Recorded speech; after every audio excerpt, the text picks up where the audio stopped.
Es el momento de poder presentar a Mike Allen. Mike Allen, y esto es muy importante para que ustedes lo conozcan, fue reconocido por Stephen Covey como facilitador del año en 1997. Mike es cofundador y director de operaciones en Grupo RAD. Ha sido profesor y entrenador de equipos de escuela secundaria que condujo a 10 campeonatos estatales de fútbol y de béisbol al éxito. En 1998, tras estar 16 años en la industria de petróleo y gas, ocupó la posición de director corporativo de calidad y capacitación en los aspectos de coaching y entrenamiento en todo el grupo RAD. Muchos de sus participantes en clase le llaman coach, debido a su estilo de formación y a los diferentes esfuerzos de consultoría que ha realizado con sus clientes para ser campeones. Mike es un apasionado de la seguridad en el trabajo, ha tenido mucho éxito en actividades de entrenamiento, motivando a diversos equipos y a poder identificar sobre todo comportamientos inseguros y convertirse sobre todo en líderes de seguridad. Recibimos a Mike Allen con muy fuerte aplauso.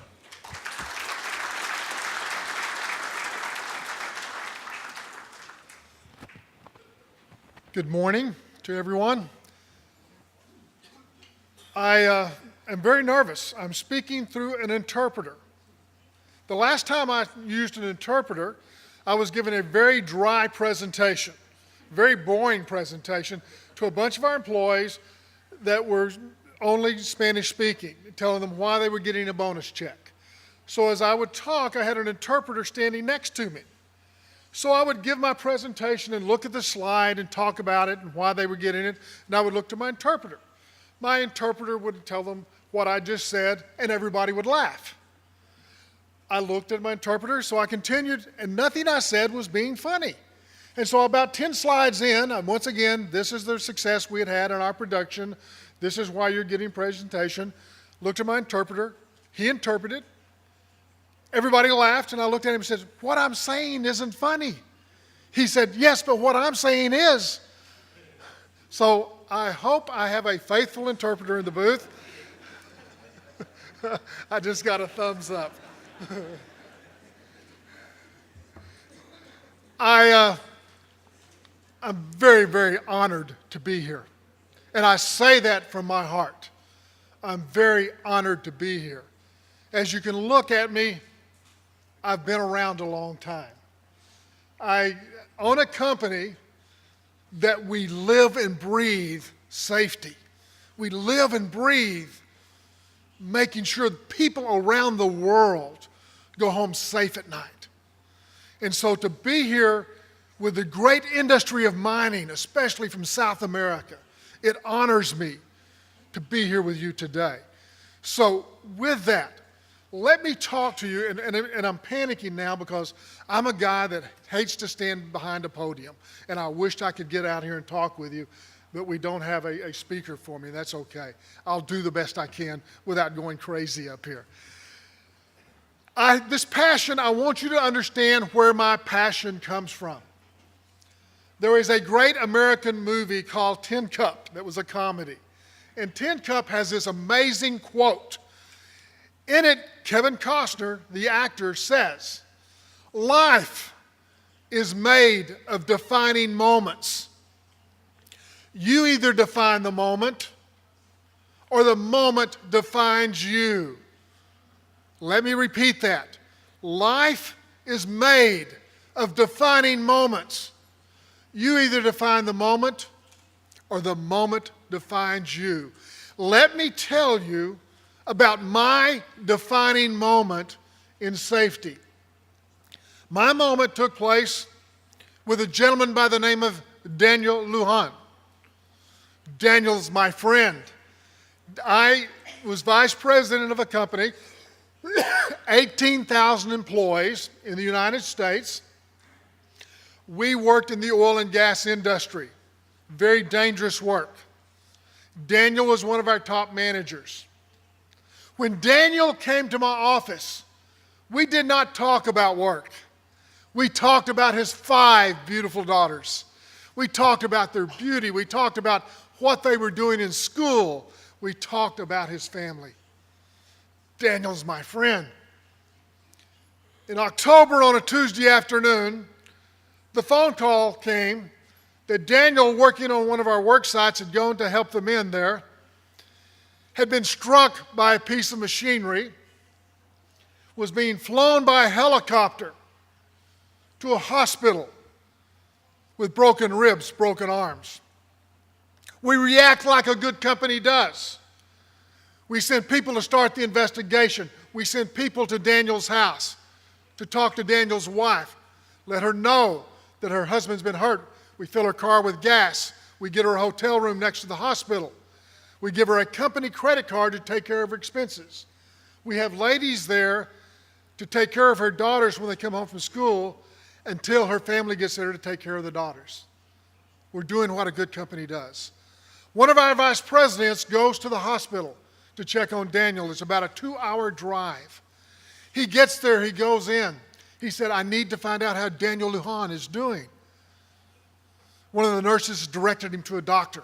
He gets to the doctor, and the doctor says, I hate to tell you, Daniel died in the helicopter on the way to the hospital. Now, Jim, who's one of my good friends, he knows, he calls and he says, has Daniel's wife left yet? Daniel's dead. And they said, she's left, and she's left her cell phone. There's no way to contact her. So Jim now knows he will be the one that tells Daniel's wife that he died that day while working for his company. He said she walked in. He knew they were devout Catholics. They had a Catholic priest waiting with them. As soon as she saw the priest, she knew, and she collapsed crying. When Jim came back in that night, I'm waiting for him. There's several of us at the office. He's got tears rolling down his cheeks. And I said, my friend, I'm so sorry. I can't imagine anything worse than looking a wife in the eye and saying, I'm so sorry. Your husband, he died while working for my company today. And Jim looked at me and he says, you're wrong. His teeth got tight. His hands went into a fist. He said, you're wrong. That's all I've been thinking about. One thing could be worse than that. I said, Jim, what could be worse than that? He said, think about it. To look her in the eye and say, I am sorry. Your husband, he died while working for my company today. And me, I'm the one that let him do what he did. That would be worse.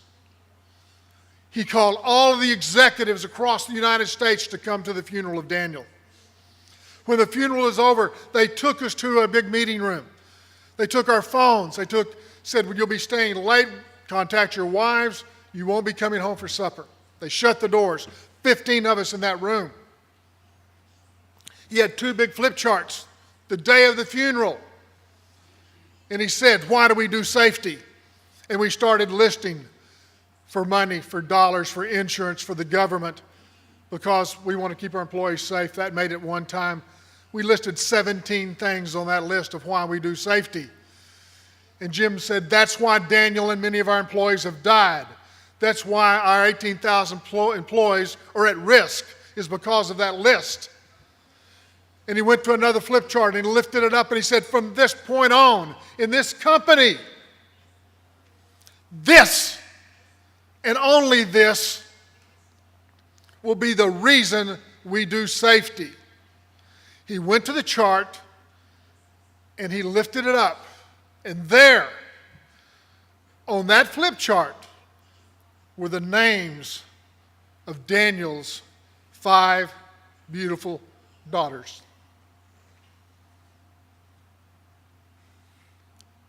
That's why I'm passionate. That's where my passion comes from.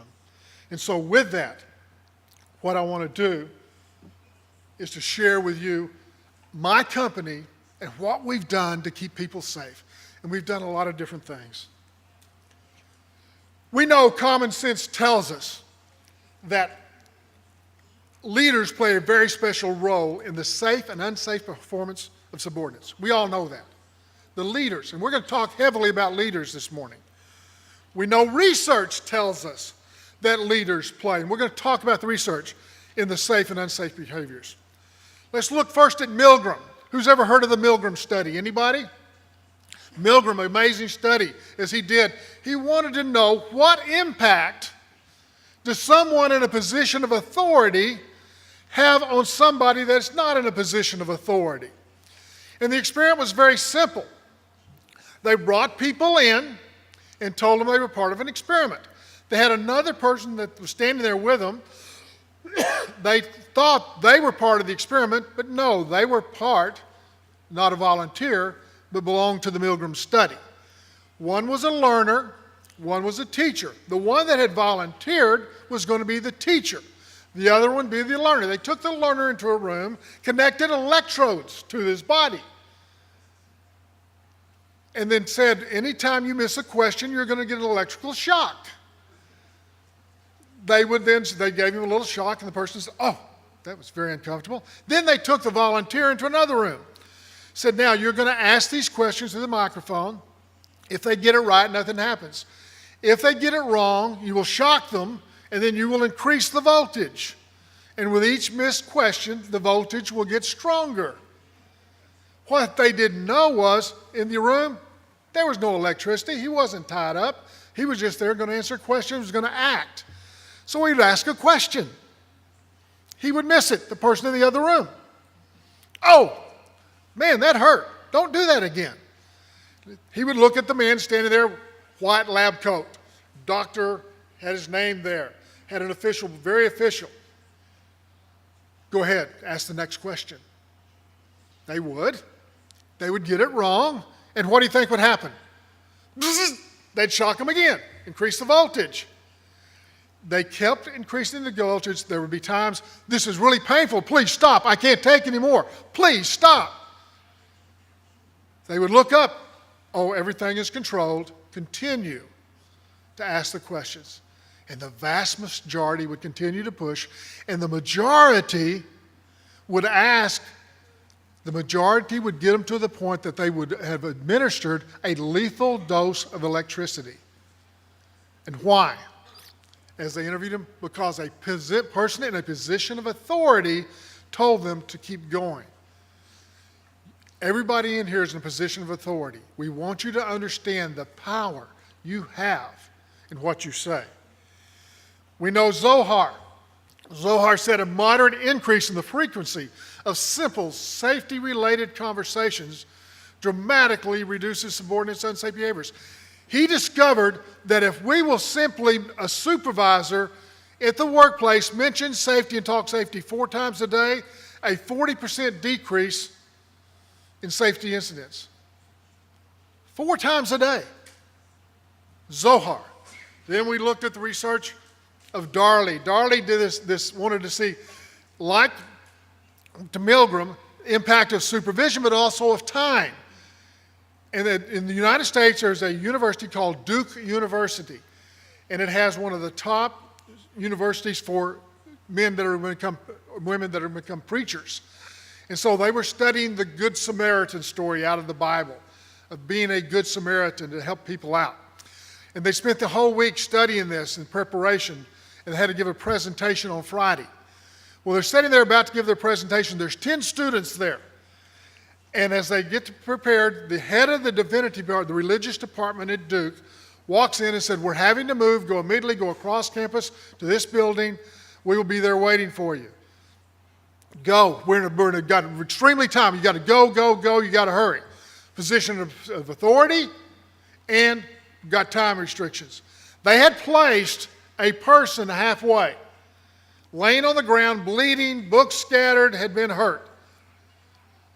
These 10 divinity students, soon to be PhD preachers, 9 of the 10 ran past the injured person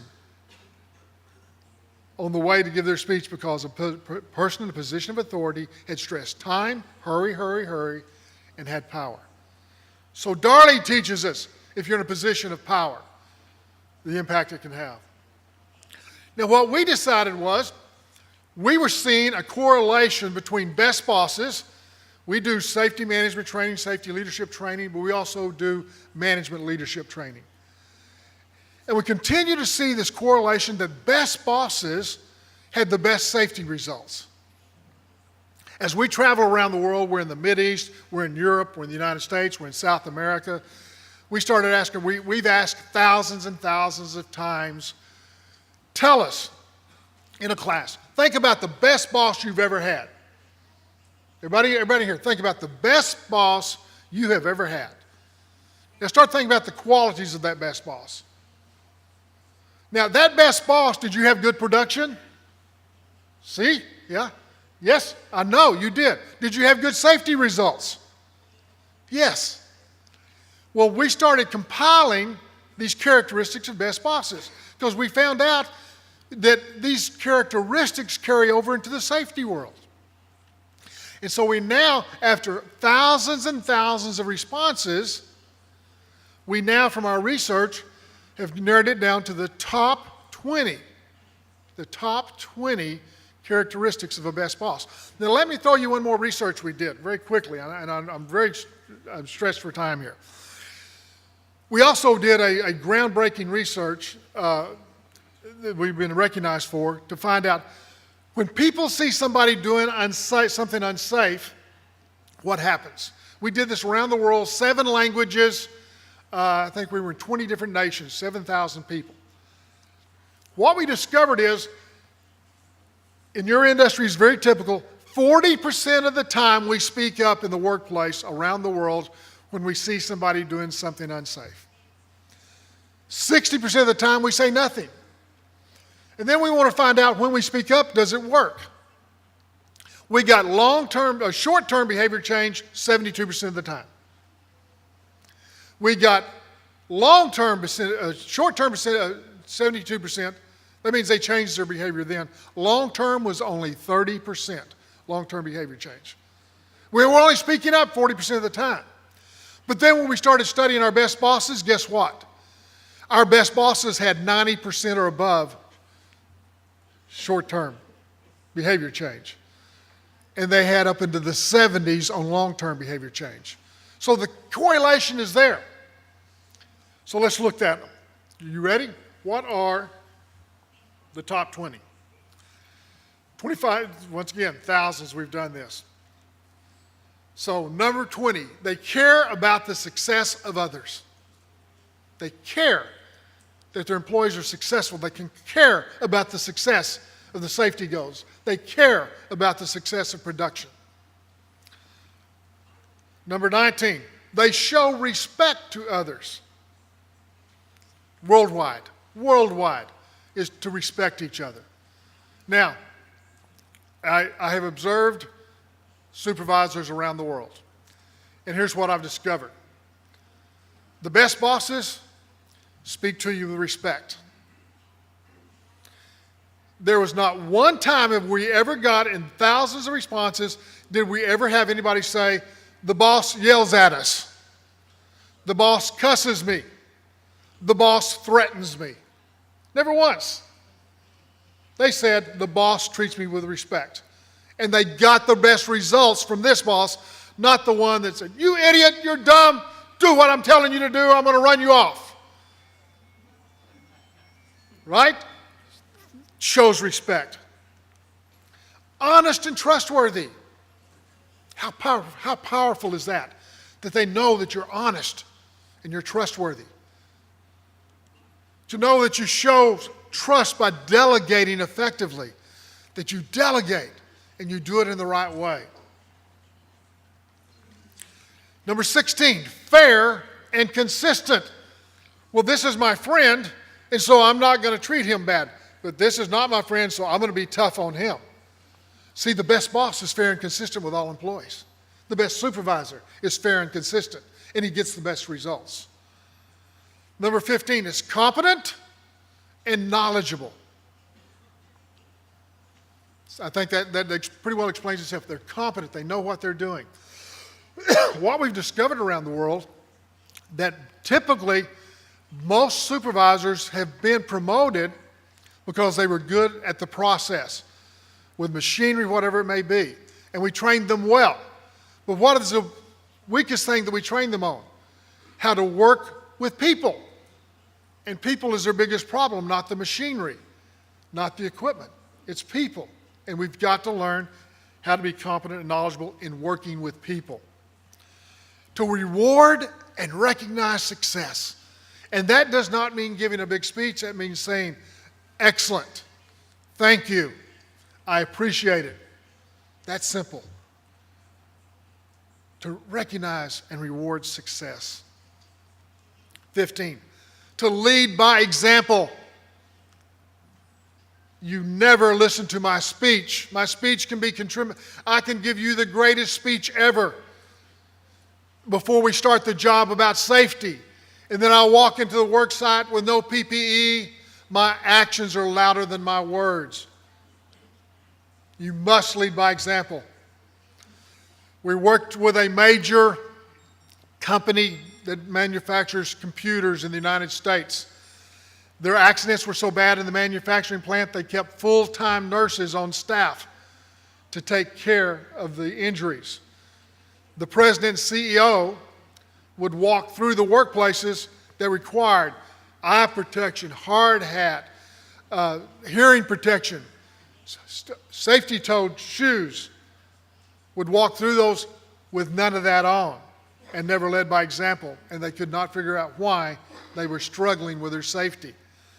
They were not leading by example. Friendly does not mean you have to be friends to be friendly.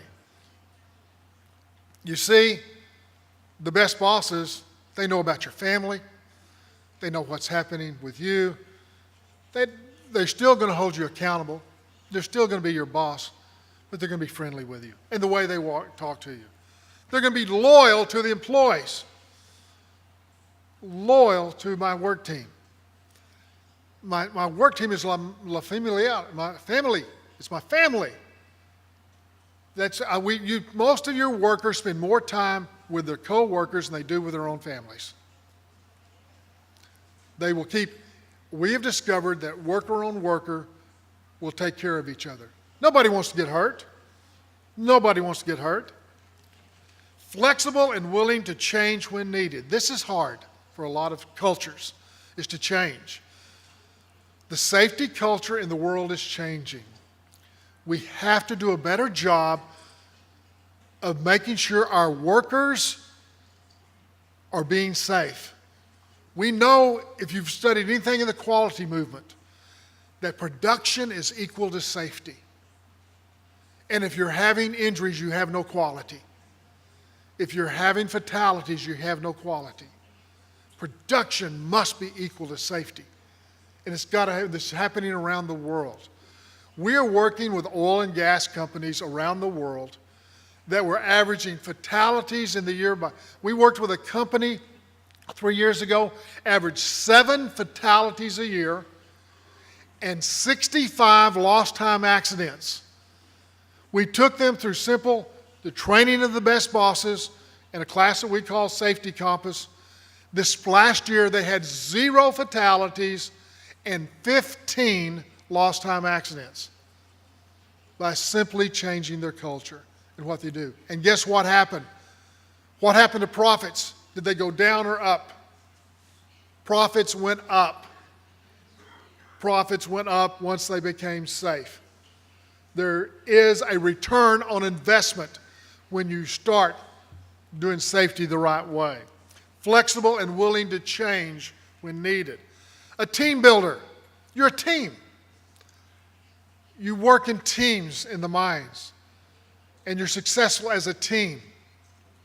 You have championship teams. You have some teams that produce and are safer than other teams. Learn those, study those teams. Find out what they're doing. Find their best practices. The whole company is a team. Got to be a good problem solver. Now let me tell you about the best supervisors. You know what they do?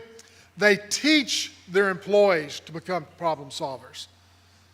The worst thing a supervisor can do is to try to save them, try to be the problem solver.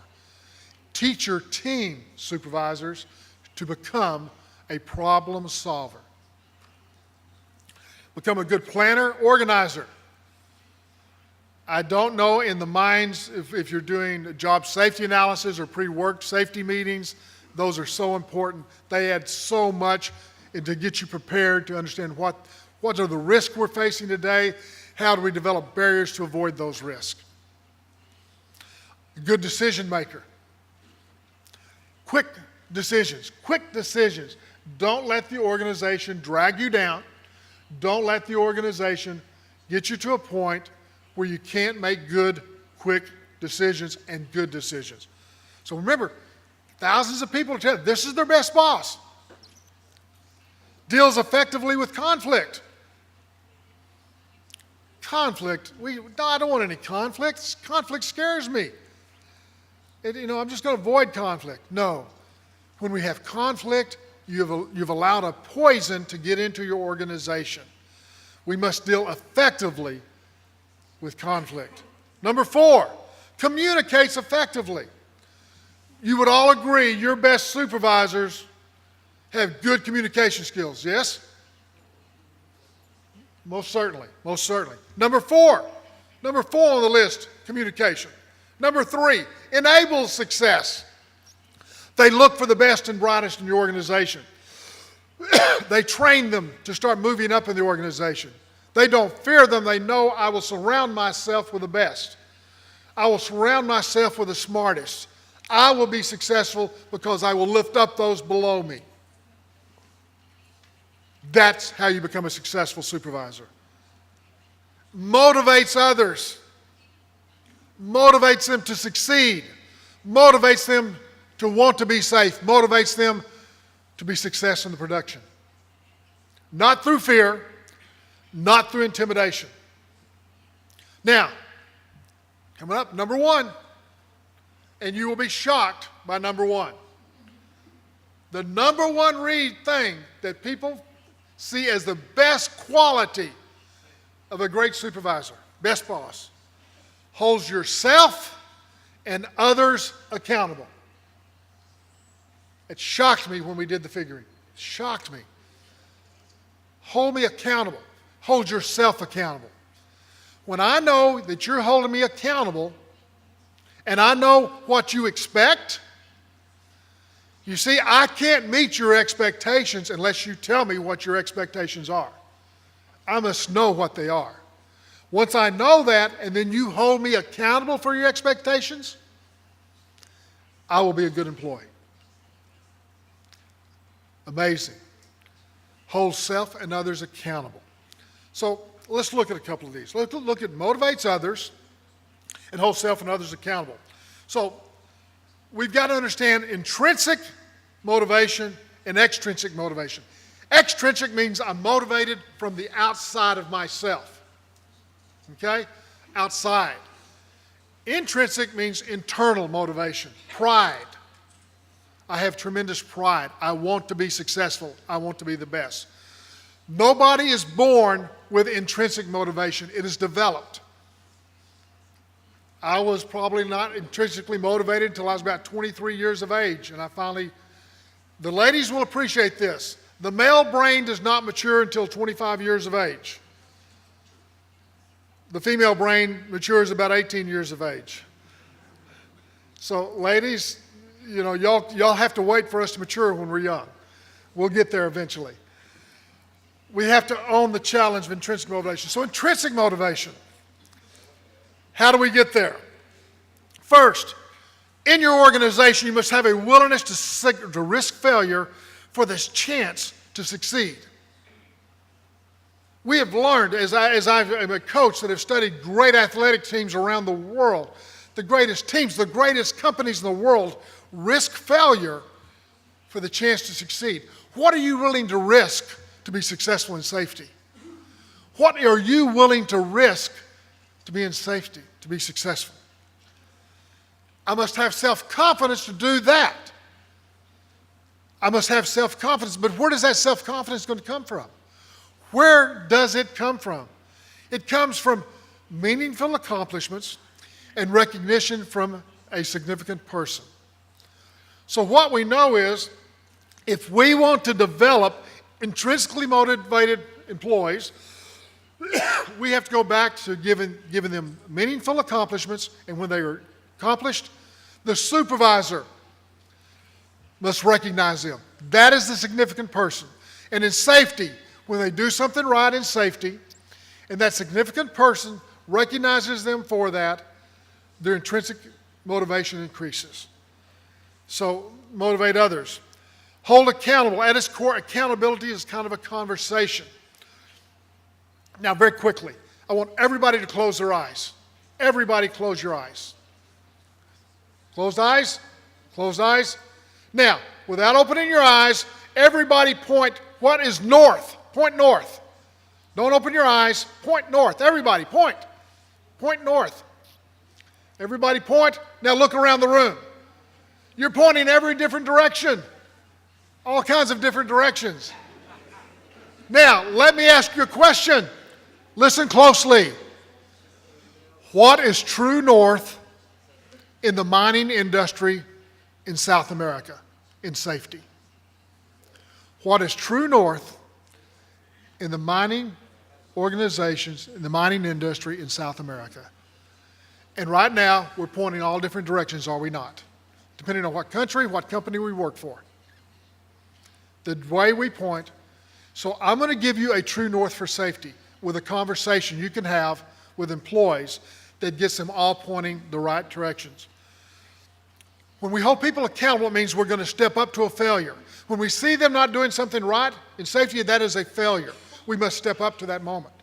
If you see something, say something. If you see something, say something. Only 40% of the time do we speak up. Look for an account of why. Why? There is and somebody mentioned Sidney Dekker early. If you've never read Sidney Dekker is amazing. Our entire training is based on Dekker. He talks about the complexity. He talks about that when we look at mechanical safeguards, they will eventually break down. That rules and regulations will break down. And so to be able for those to work, we must have the human factors to be involved. And so one of the things that we learned from Dekker, you might want to remember this and even write this down, it's called local rationality. Local rationality means this. When anybody does something unsafe, it makes sense to them to do what they did.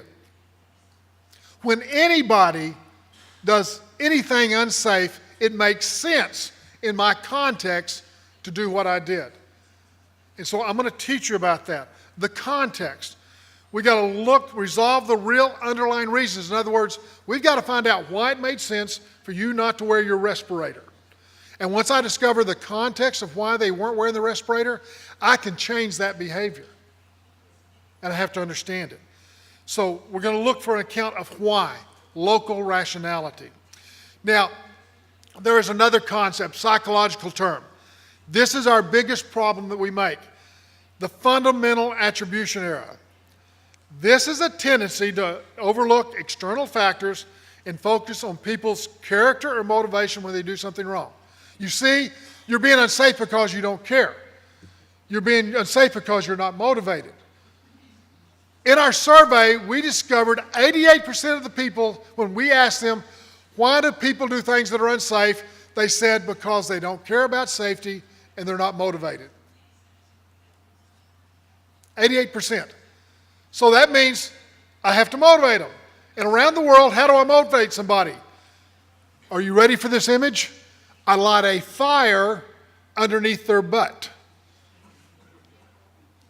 And how do I light a fire underneath your butt? I threaten your job. I scream and yell at you. I'm going to light a fire underneath your butt. Fundamental attribution error. Then when we asked those thousands of people, why do you do something unsafe?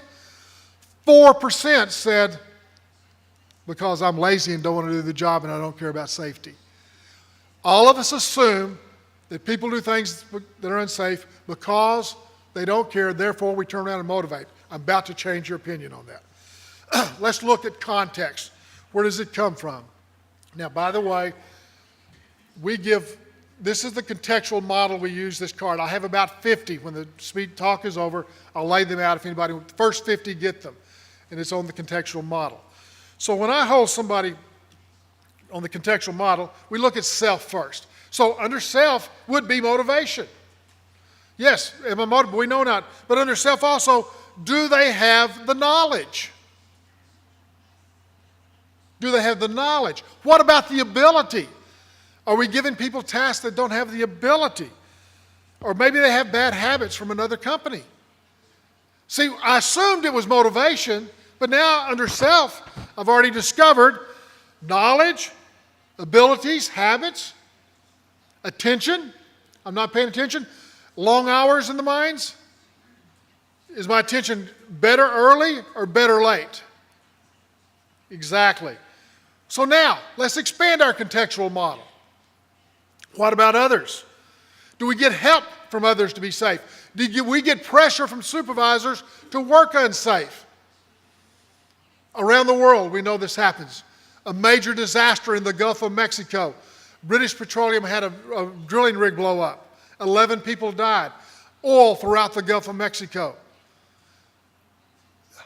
Tens upon tens upon tens of people could have stopped that, but did not speak up for fear of somebody above them. And BP is one of our clients, so I know what's happening, and they are totally changing their culture. One of the things that BP now has in their culture, one of their guiding principles, they've added this one word: courage. Courage. Do we have the courage to step up to somebody and say, "You're being unsafe, sir. Can we stop? Can I talk to you about what we need to do to change this? I want you to get home safely to your family tonight." The courage to say that.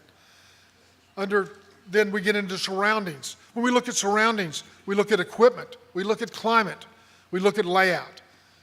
These impact whether being safe or whether we're not. Once again, you see Decker in this all the way through. Our surroundings. And then we throw in a last one, our systems. Rules, procedures, rewards, punishments, timing, all of these. So we started this conceptual model with the concept, it's only going to be motivation. All I got to do is light a fire underneath their butt and get them to move. And now we know there's 4 circles in the contextual model. And we look at this model and we realize safety is complex.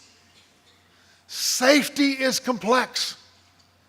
But the best bosses, the best leaders, get through that complexity. They realize that all humans are infallible. They make mistakes. They all understand all operations are infallible and they make mistakes. And they understand all machinery is infallible and will make mistakes.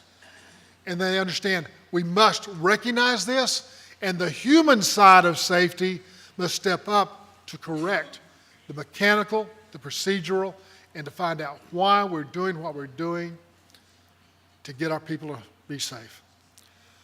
Now, Zohar taught us that supervisors who model a transformational approach to leadership, the best boss approach, saw significantly fewer injuries among subordinate employees.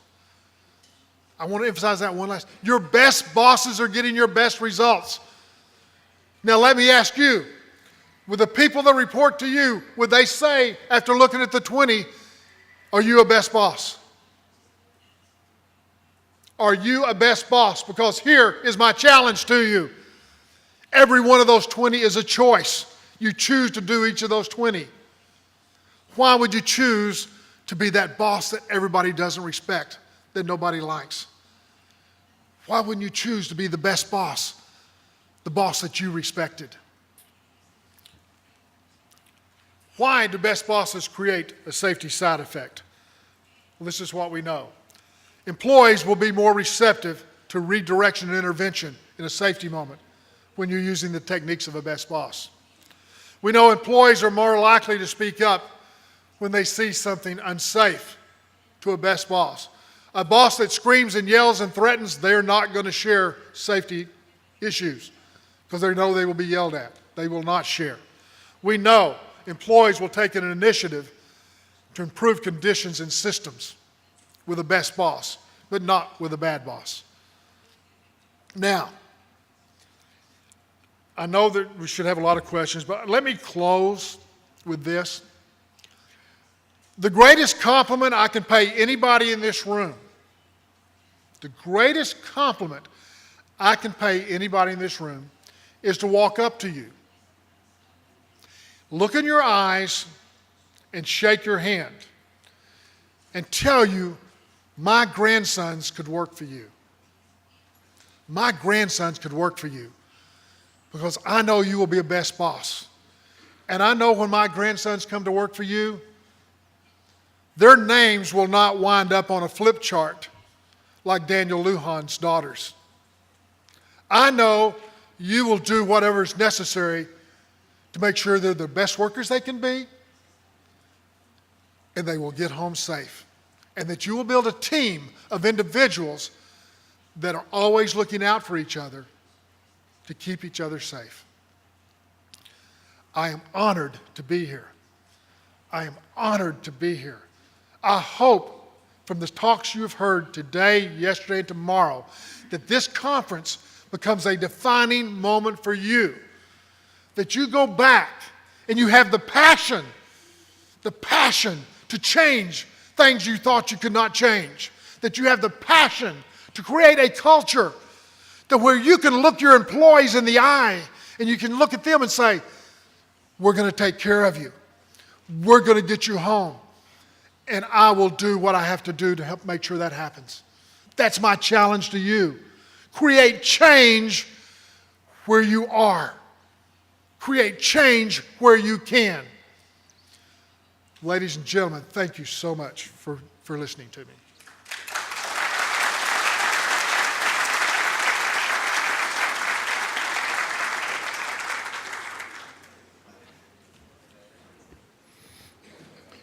Muchas gracias también a Mike Allen por la exactitud, la puntualidad con que nos ha ofrecido su presentación y, por supuesto, muy motivadora.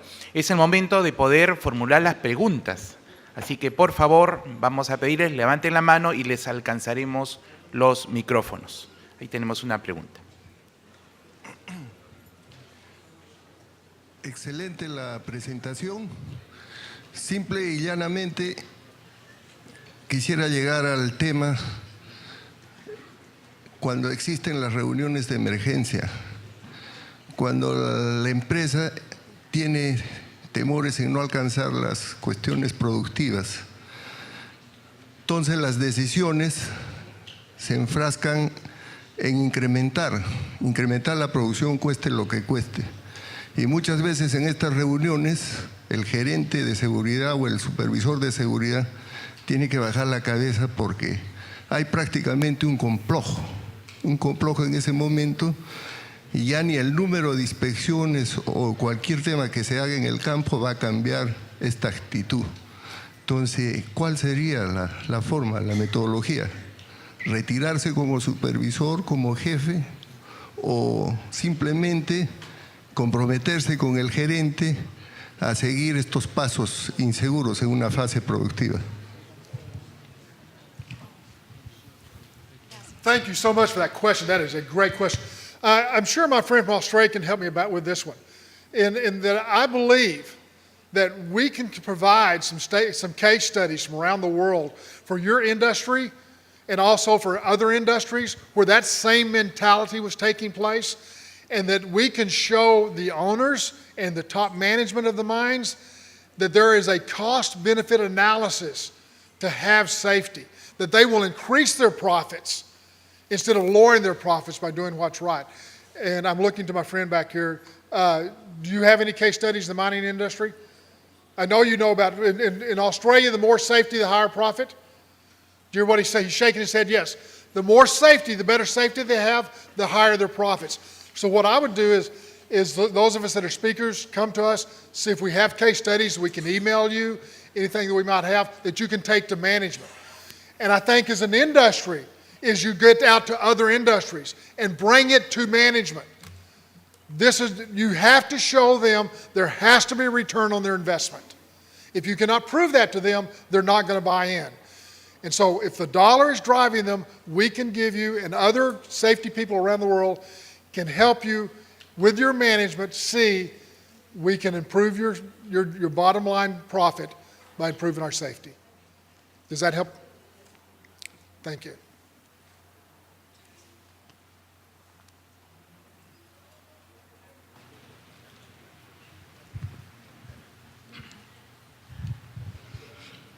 Primeramente, felicitar por la brillante exposición. Efectivamente, en estos últimos años estamos viendo un cambio en nuestro país referente a la selección de los líderes que van a liderar las empresas mineras, ¿no? Las empresas de recursos humanos están buscando los mejores líderes, ¿no? Sin embargo, en el mercado a veces no existe, ¿no? Entonces, pero sí, obviamente, la mayoría de las personas que trabajamos en el sector minero, en este caso, estamos pensando en mejorar nuestro liderazgo.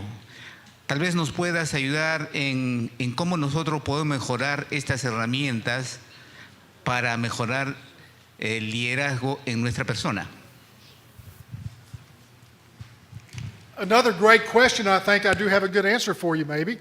Around industries, other industries in the world, I speak at safety conferences, oil and gas industry, major safety conferences in Canada, the United States. And at these conferences, it is for the A level, the CEOs, the presidents, the top people in the company, not the safety people, the top leaders.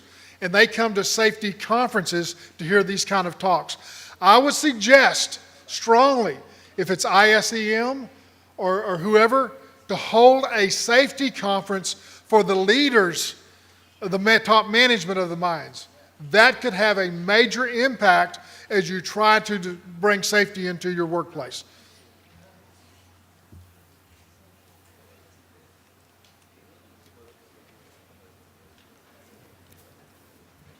Back here.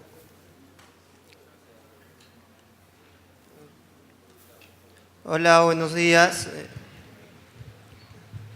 Buenos días, les saluda Elmer León, soy estudiante de la Uni y mi pregunta va más a todo cómo se podría formar los líderes desde la universidad. ¿Qué es lo que tendrían que hacer las empresas mineras para formar estos líderes que cuando lleguen a un puesto alto ya tengan la experiencia y estén motivados para liderar más a los trabajadores? Gracias.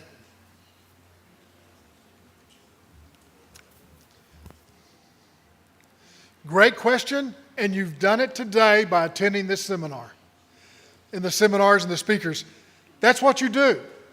You, as a young student learning, become a sponge and absorb as much as you can.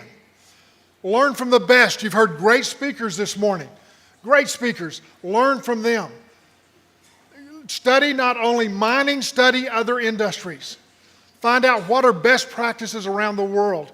Don't focus just on mining. There's some great things happening. Find out who the great safety gurus. Decker's books are extremely expensive.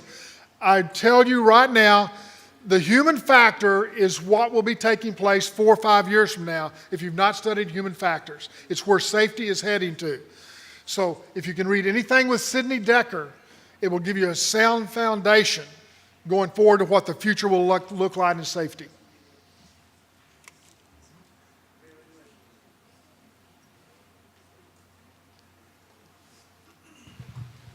¿Qué tal? Buenas tardes. Felicitarlo también como mis compañeros por su excelente disertación. Mi pregunta es, ¿cómo entonces, ahora que están ingresando nuevos sistemas de management, nuevos sistemas de gestión, muchas cosas interesantes, pero hay mucha gente, mucho supervisor antiguo que no se capacita, que no aplica nuevas herramientas de gestión y lo peor es de que se resiste al cambio? ¿Cómo los nuevos líderes pueden confluir e influenciar a los antiguos líderes para que no haya un doble mensaje o un doble estándar en una organización? Gracias. The question was, how do you get supervisors to buy into the new processes, especially in inspections, which is right up your alley?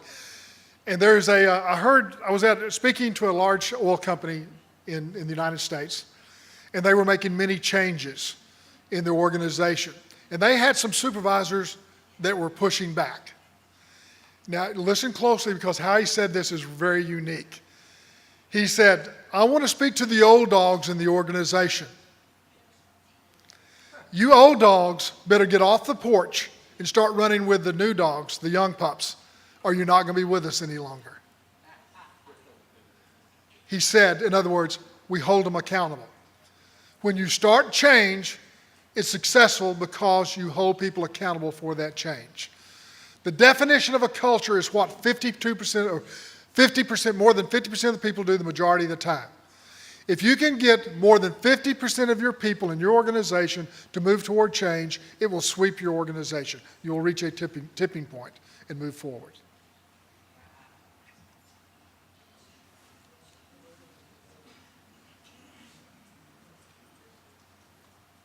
Buenas tardes.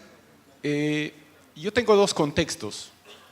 Tengo un contexto en el cual yo puedo motivar y crear pasión a mi gente por lo que hace, porque constantemente estoy trabajando con ellos. Yo pertenezco al área de mantenimiento y tenemos nosotros las paradas de planta que duran alrededor de 100 horas cada 6 meses. En este contexto no encuentro la forma de poder motivarlos, no encuentro la forma de poder crear conciencia en seguridad porque la alta rotación es muy alta. ¿Cómo crear pasión por la seguridad en tan corto tiempo?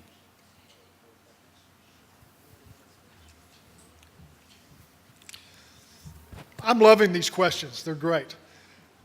I don't know in Peru, do your radio stations have letters in South America? In the United States, all of our radio stations, it's like KBIM would be a radio station, a letter. So what we've discovered on this is that every single employee listens to the same radio station around the world. And it's WIIFM. WIIFM. What's in it for me? If you're going to create change, if you're going to get your maintenance department to buy in, you have to let them know what's in it for me to make this happen.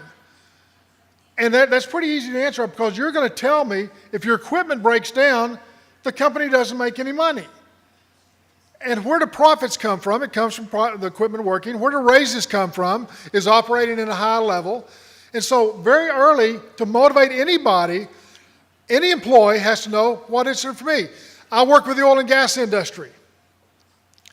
We tell them, they say, what do you do for a living? I drill for oil. No, that's not what they do. You know what a person that works in the drilling industry does? They provide fuel for planes and cars so we can get to work, so we can visit families, go on vacation. They heat our homes. They provide fuel for us to stay warm, cold air to stay cool. So in the mining industry, when we mine those minerals, what does it do for the world? That's what's in it for them. How does it provide something special for the world? It provides for their family, it provides for the company, and it provides for the world. And that equipment is what makes us work. And if you've not heard the fable of the goose and the golden egg in maintenance, we killed the goose to get all the gold and all the machinery died. We have to take care of our equipment. And that takes care of all the other teams and the employees so we can provide our minerals to take care of the world, to provide what they need them for. Next.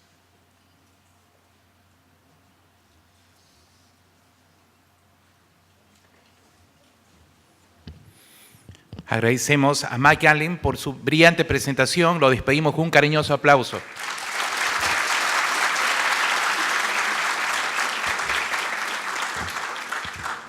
Agradecer de parte de todos ustedes la disciplina y la, diríamos, excelente actitud para con nuestros expositores. Invitarlos también al almuerzo a partir de estos momentos, aquellos que ya tienen su ticket directamente,